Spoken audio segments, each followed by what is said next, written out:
जिंदाबाद, हमारी सैलरी रोजगार करो, हमारी सैलरी रोजगार करो, जिंदाबाद। ताजुद्दीन लोन है, मैं डिस्ट्रिक्ट हॉस्पिटल बांडीपुरा में काम करता हूँ फैमिली वेलफेयर विंग से। ये हमारे FMPHWs है, पिछले 6 महीनों से इनकी तनख्वाह वागुजार नहीं हुई है। जहाँ तक कि हम देखेंगे ग्रास रूट लेवल पे ये नेशनल हेल्थ मिशन हो या कोई भी सेंट्रली स्पॉन्सर्ड स्कीम हो, जितने भी प्रोग्राम्स है ग्रास रूट लेवल पे इन्हीं के जरिए वो इम्प्लीमेंट होता है। मगर अनफॉर्चुनेट ये है कि गवर्नमेंट इनके बारे में कुछ नहीं सोचती है।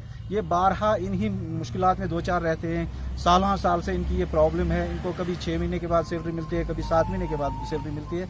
हमारी गवर्नमेंट से और बिलखुसूस डायरेक्टर हेल्थ सर्विसेज और कमिश्नर सेक्रेटरी हेल्थ से और गवर्नर साहब से भी हमारी गुजारिश होगी कि इनकी नजरसानी की जाए। इनके बच्चे अब स्कूलों से निकाले जा रहे हैं, उनको फीस नहीं मिल रही है और यहाँ तक कि इनके अब खाना ये फाका कशी पे मजबूर हो गए हैं। हमारी गवर्नमेंट से मुद्दबाना गुजारिश होगी, बिलखुसूस हमारे डायरेक्टर फैमिली वेलफेयर मतू साहब से, हमारे कमिश्नर सेक्रेटरी हेल्थ से और गवर्नर साहब से हमारी गुजारिश होगी, क्योंकि ये स्टेट वाइड का मसला है, पूरे जम्मू कश्मीर का मसला है। फैमिली वेलफेयर के जितने भी मुलाजमीन हैं इस सब सेंटर स्कीम्स में, वो पिछले 6 महीनों से तनख्वाहों से महरूम है। हमारी गवर्नमेंट से कि जल्द अज जल्द इनका मसला हल किया जाए, ये भी अपने बच्चों को स्कूल भेज सके ताकि ये भी अपनी जिंदगी अच्छी तरीके से बसर कर सके।